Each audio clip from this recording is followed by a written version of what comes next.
ঈদের ছুটিতে কর্মব্যস্ত ঢাকা ফাঁকা হলেও খোলা থাকা পেট্রোল পাম্পগুলোতে ভিড় কমেনি। ঘন্টার পর ঘন্টা লাইনে দাঁড়িয়ে থেকেও তেল মিলছে না বলে অভিযোগও আছে।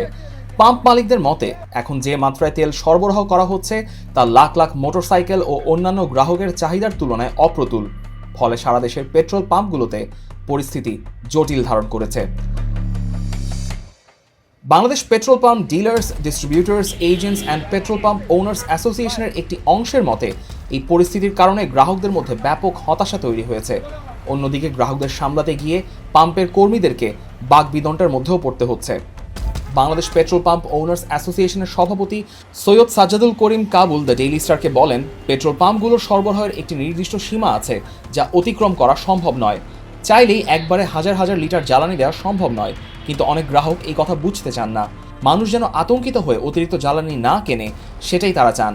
তিনি ডেইলি স্টারকে বলেন, আতঙ্কে মানুষ বেশি তেল কিনছে, যা সংকট আরও বাড়াচ্ছে। মোটরসাইকেলের দীর্ঘ লাইন দেখে অনেকেই তেলের ঘাটতির আশঙ্কায় পাম্পে ভিড় করছেন। সাজ্জাদুল করিম জানান, আন্তর্জাতিক সংকটে সরবরাহ ব্যবস্থা চাপের মুখে পড়েছে। সরকার, কোম্পানি ও সংশ্লিষ্টরা চেষ্টা করলেও সরবরাহের সীমা রয়েছে। তিনি বলেন, ঈদের ছুটিতে ডিপো ও ব্যাংক বন্ধ থাকায় তেল সংগ্রহের সমস্যা তৈরি হয়েছে, যা পরিস্থিতি জটিল করেছে।